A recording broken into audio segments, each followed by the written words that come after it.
क्यों? क्योंकि डॉक्टर भीमराव रामजी अंबेडकर यदि नहीं होते ना तो आज देश के अंदर ये जो छुआछूत की समस्या है उसके लिए बोलने वाला कोई नहीं था। डॉक्टर जी ने जब संघ शुरू किया था ना तो डॉक्टर जी ने भी छुआछूत मिटाने के लिए कोशिश की, तो उन्होंने सब हिंदुओं को एक स्थान पे ला करके बिठाया। और जब अंबेडकर जी अपने संघ के कैंप में आए और वो 500 संख्या में से पूछा आप में से अपनी जाति बताओ, तो हम तो जाति बताते नहीं है। डॉक्टर जी ने कहा नहीं, इन्होंने जो पूछा है ना इनका भाव समझो और आप अपनी जाति बताओ। तो सब ने खड़े होकर के अपनी जाति बताई। उनमें से 100 लोग, जिसको आज हम SC और ST के बोलते हैं ना, 100 लोग ऐसे निकले। तो डॉक्टर अंबेडकर जी ने क्या कहा, धन्य है डॉक्टर हेडगेवार तू कि मैं तो जिंदगी भर कोशिश करता रहा लेकिन सभी हिंदू समाज के लोगों को एक साथ नहीं बैठा सका, लेकिन आपने सभी हिंदू के सभी वर्गों को एक साथ बिठा करके एक दूसरे से भोजन वितरण करा करके भोजन करवा दिया। तो ये उन्होंने अंबेडकर जी ने कहे। और अंबेडकर जी तो पक्के राष्ट्रभक्त थे। जब भारत विभाजन की बात आई तो अंबेडकर जी ने कहा था कि मुसलमान हमसे मिलते जुलते नहीं हैं, उनकी सांस्कृतिक राजनीतिक सोच हमसे मिलती जुलती नहीं है, इसलिए देश का विभाजन हो ही रहा है तो सारे मुसलमानों को कहाँ भेज दो, पाकिस्तान। और पाकिस्तान के जितने हिंदू हैं उन सबको कहाँ पर ले आओ, भारत में ले आओ। लेकिन उस समय के तात्कालिक जो नेता थे ना उनको ये बात समझ में नहीं आई, और नहीं समझ में आई इसके कारण आज पाकिस्तान में रहने वाले जितने भी दलित हैं, चाहे भील चाहे मेघवाल हैं, कोई हरिजन, उन सब के ऊपर वहाँ अत्याचार हो रहे हैं। उनकी महिलाओं को ले जाते हैं, उनके घर तोड़ देते हैं, मंदिर तोड़ देते हैं, उनका धर्मांतरण कर देते हैं बहुत बुरी हालत में, और उन सबको भाग भाग करके कहाँ आना पड़ रहा है, ये भारतवर्ष में। लेकिन अंबेडकर जी ने उस समय भी कह दिया था। अंबेडकर जी जैसे दलित नेता थे ना, ऐसे ही एक योगेंद्र नाथ मंडल, वो भी दलित नेता थे, और उनके भी दिमाग के अंदर धर्मनिरपेक्षता का भूत चढ़ा हुआ था, हिंदू मुस्लिम भाई भाई का। तो वो पाकिस्तान चले गए और वो वहाँ पर विधि मंत्री बने, यानी कानून मंत्री। अंबेडकर जी यहाँ बने और वो वहाँ बने। वो बांग्लादेश में रहे। बांग्लादेश का नाम भी पहले पाकिस्तान ही था ना, पूर्वी पाकिस्तान। लेकिन 6 महीने के अंदर उनको समझ में आ गया कि मुसलमानों का भाईचारा केवल मुसलमानों से, बाकी किसी से नहीं है, इसलिए उनको वहाँ से भाग करके भारत के अंदर आना पड़ा। ऐसी उनकी स्पष्ट सोच थी।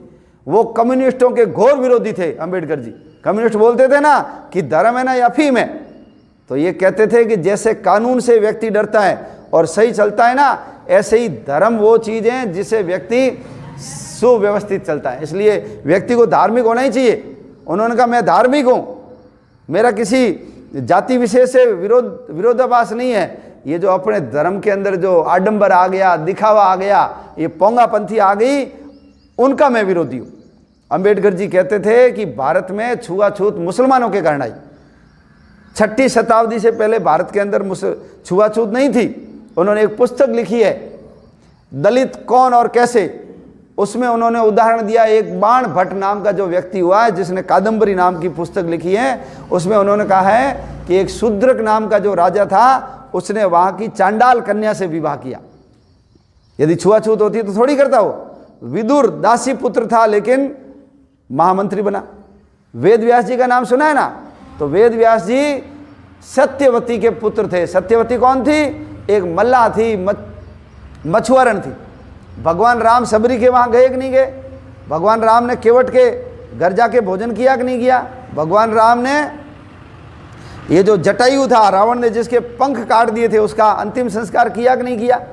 भगवान श्री कृष्ण भी दुर्योधन के मेवा त्यागे साग विदुर घर खाई, सबसे ऊंची प्रेम सगाई। हमारे यहाँ महिदास नाम के एक व्यक्ति हुए जो गणिका के पुत्र थे, उन्होंने ऐत्रेय ब्राह्मण नाम का एक ग्रंथ लिखा। और अपन तो कहते हैं जन्म ना जायते शूद्रा, जन्म से सब शूद्र हैं। संस्कारात् द्विज उच्यते, संस्कार से द्विज बनते हैं। वेद पठामी भवेत विप्रा, जो वेदों को पढ़ेगा वो विप्र है। और ब्रह्म जानामि इति ब्राह्मण, जो ब्रह्म को जान लेगा वो क्या है?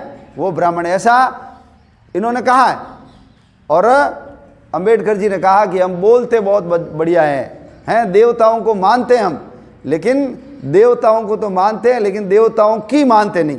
देवताओं के वहाँ कहीं छुआछूत भेदभाव नहीं है, लेकिन हम यहाँ छुआछूत और भेदभाव करते हैं। इसलिए ये खत्म होना चाहिए। यदि नहीं होगा और देश आज़ाद भी हो जाएगा तो इस आधार पर फिर देश का विभाजन हो जाएगा। तो देख लो, आज दलित वर्ग को बाकी हिंदू समाज से लड़ाने के लिए ये जितने भी एनजीओ है, जितने भी विधर्मी है, ये सब उनके वहाँ जा कर के उनको भड़काने का काम करते हैं, उनको हिंदू समाज के विरोध में खड़ा करने का काम करते हैं। क्यों?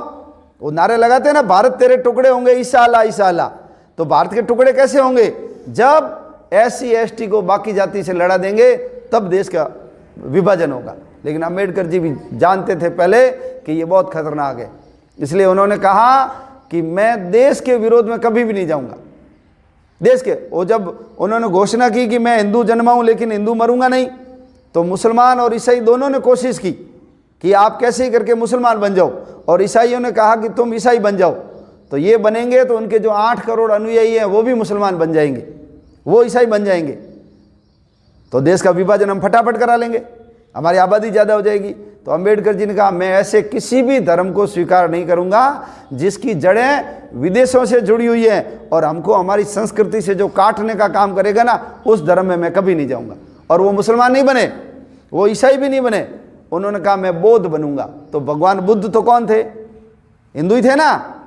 बौद्ध धर्म, हम अवतार मानते हैं भगवान बुद्ध को। और बुद्ध बनने के बाद ना तो अंबेडकर जी का नाम बदला, ना अंबेडकर जी के पिताजी का नाम बदला, ना उनकी जाति बदली, वही पूजा पद्धति, वही मंदिर, वही अक्षत, वही दीपक, वही फूल मालाएं। बुद्ध होना, बौद्ध होना और हिंदू होना तो एक ही बात है, कोई अलग अलग नहीं है। जब लोकमान्य बाल गंगाधर तिलक ने कहा कि आर्य बाहर से आए, तो अंबेडकर जी उनके विरोध में खड़े हो गए कि एकदम गलत बात है, आर्य कहीं से भी बाहर से नहीं आए, आर्य सब भारत के ही मूल निवासी हैं। उन्होंने कहा वेदों के अंदर कहीं उल्लेख नहीं है कि आर्य बाहर से आए। यदि आर्य बाहर से आते तो वेदों में लिखते। वेदों के अंदर आर्य शब्द 32 बार आया है। उन्होंने कहा कि हमारे जो स्वर हैं, हमारे जो व्यंजन हैं, ये सब केवल भारत में ही मिलते हैं, बाकी किसी भी भाषा में, विदेशों में नहीं मिलते। इसका मतलब आर्य यहीं के थे। और उनको कहा तुम लोग जैसे यूरोप के लोगों ने अमेरिका में जाकर के अत्याचार किए, यूरोप के लोगों ने ऑस्ट्रेलिया में जाकर के अत्याचार किए, तुम वो पद्धति यहाँ भारत के अंदर लागू करना चाहते हो। तो इतने अपने जो मूल विचारधारा है उसके वो इतने पक्के समर्थक थे। अंबेडकर जी के जीवन के अंदर कितने अत्याचार हुए, उनको गाड़ी से उतार दिया, वो छज्जे, बरसात हो रही थी, छज्जे के नीचे खड़े थे, वहाँ से भगा दिया। टिफ़िन रखने नहीं देते कि बाकी टिफ़िनों के पास टिफ़िन रखेंगे तो छूत लग जाएगी। स्कूल में जाते थे सबसे पीछे बिठाते थे, नाई उनके बाल नहीं काटता था, उनकी बहन उनके बाल काटती थी। कुएं से पानी भरने नहीं देते थे, मंदिर के अंदर नहीं घुसने देते थे। लेकिन बड़े होने के बाद जब उन्होंने संविधान निर्माण का काम किया, यदि उनके मन में बाकी समाज से यदि उन मन में द्वेष होता तो वो उनका बदला ले सकते थे। लेकिन अंबेडकर जी ने ऐसा कोई काम नहीं किया। उन्होंने कहा कि दांतों के बीच में यदि जीभ आ जाती है तो हम दांत थोड़ी तोड़ते हैं, कभी दांत नहीं तोड़ते। तो ऐसा बड़े मन का व्यक्ति जिसने हिंदू समाज को एक रखने के लिए न मुसलमान बने न ईसाई बने, यदि वो बन जाते ना तो आज देश का विभाजन और होता, या 1947 आता नहीं, उससे पहले ही देश का विभाजन हो जाता। तो हमारे देश को एक रखने के लिए इन्होंने बहुत बड़ा बलिदान किया। इतने बड़े मन का व्यक्ति, ये भी डॉक्टर जी के ही समकालीन थे, डॉक्टर जी से उनका संपर्क था, मिले जुले। और हमारे दत्तोपंत जी ठेंगड़ी जो हुए, उनसे तो उनकी घनिष्ठ मित्रता थी। और जब दत्तोपंत जी जाकर के उनसे मिले और उन्होंने कहा कि जो आप काम कर रहे हो वही काम एक संगठन कर रहा है, तो उन्होंने, अंबेडकर जी ने कहा था यू मीन RSS, तो इन्होंने कहा हाँ RSS। तो अंबेडकर जी ने कहा था कि RSS बहुत अच्छा काम कर रहा है, लेकिन RSS की गति धीरे है, थोड़ी सी इस गति को तेज करो। तो जो अंबेडकर जी का सपना था और जो डॉक्टर जी का सपना था, अपने को अपना काम, अपनी गति बढ़ानी है।